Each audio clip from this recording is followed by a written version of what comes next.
Thyroid tablet కొద్ది రోజులు వాడాను. రిపోర్ట్ నార్మల్‌గా వచ్చింది కదా అని మానేశాను. ఇది హైపోథైరాయిడిజం ఉన్న చాలా మంది చేస్తున్న పెద్ద తప్పు. Hi! I'm doctor Pranathi, consultant endocrinologist, KIMS, Ongole. ఈ వరల్డ్ థైరాయిడ్ డే సందర్భంగా హైపోథైరాయిడిజం ఉన్న చాలా మంది చేస్తున్న కామన్ మిస్టేక్స్ చూద్దాం. ఫస్ట్ థింగ్, మందులు స్వయంగా ఆపేయడం. హైపోథైరాయిడిజం డయాగ్నోజ్ అయిన తర్వాత కొద్ది రోజులు మందులు వాడి ఫాలో అప్‌లో రిపోర్ట్ నార్మల్‌గా వచ్చింది కదా అని డాక్టర్స్ అడ్వైస్ లేకుండా స్వయంగా ఆపేస్తున్నారు.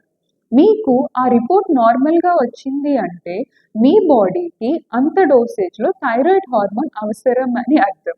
మరి మానేస్తే మళ్ళీ సమస్య మొదలవుతుంది కదా. సెకండ్ థింగ్, మందులు సరైన విధానంలో వేసుకోకపోవడం. థైరాయిడ్ టాబ్లెట్ అన్నది మీరు ఉదయం పరగడుపున వేసుకోవాలి. అది వేసుకున్న ఒక గంట, గంటన్నర వరకు ఏ ఆహారం తీసుకోకూడదు.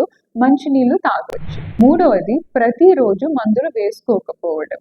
మీరు కొద్ది రోజులు థైరాయిడ్ టాబ్లెట్ వేసుకొని ఇంకొద్ది రోజులు మానేస్తే టెస్ట్‌లో ఖచ్చితంగా తేడాలు వస్తాయి.